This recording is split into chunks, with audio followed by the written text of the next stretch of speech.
Salve te discipuli, this is Help for Your Latin Studies in Henle First Year Latin, exercise number 172.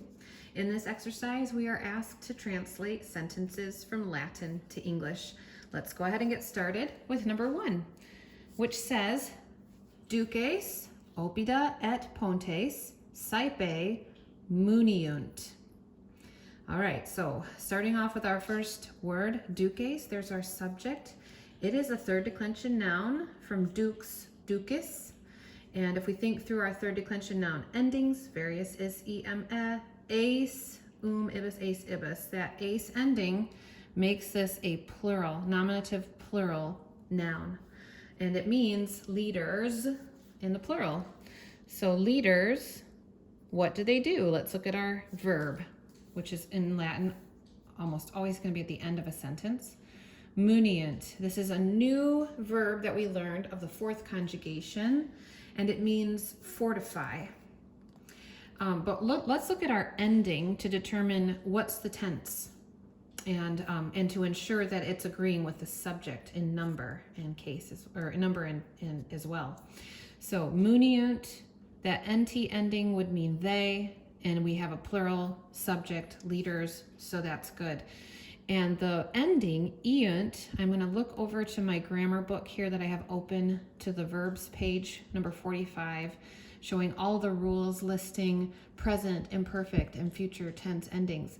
And again, I mentioned this is a fourth conjugation verb, so I'm particularly going to be looking along this column to make sure that I get the correct tense. And looking here in the present tense, iunt is that third person plural ending in the present tense. I thought maybe it will be future, but no, that's ient. So just notice the difference there. That vowel at the end changes to make it future tense in the fourth conjugation. So they fortify, present tense.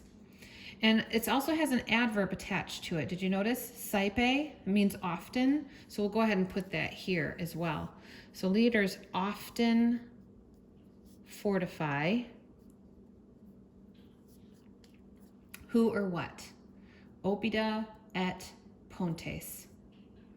All right, opida means town or towns, and is et pontes means bridges. Those are both in the plural form in the accusative case because it's a direct object. So leaders often fortify towns and bridges. And there's your first sentence. Let's look at number 2.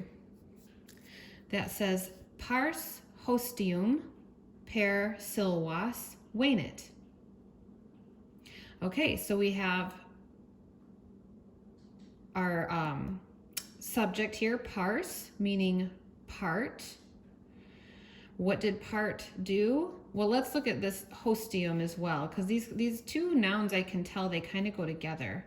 Hostium is another noun, means enemy, and the ending, hostis is a third declension, third declension noun.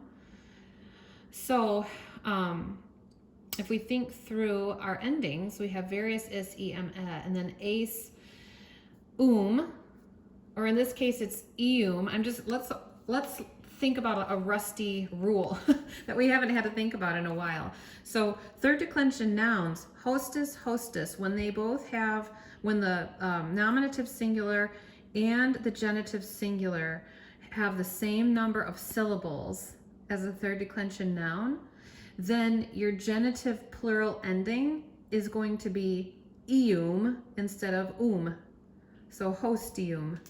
And so it's a genitive plural ending there, meaning enemy, or part of the enemy. If you think of enemy as being a group of people, that's where we get the plurality idea.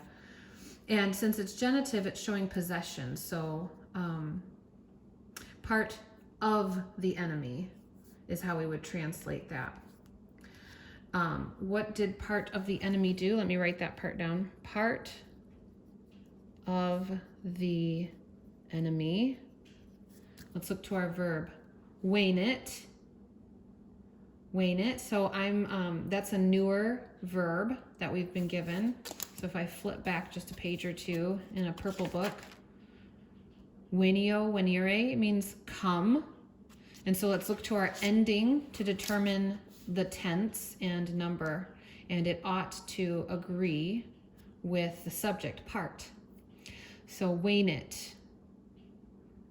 That it ending is here in the present tense, fourth conjugation verb. So part of the enemy comes.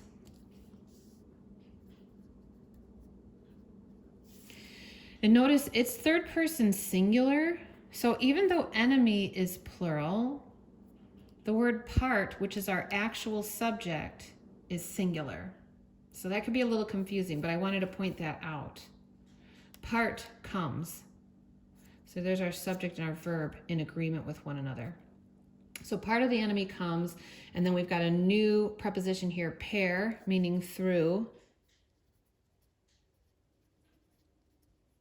And the object of the prepositions listed here, silwas, the forest.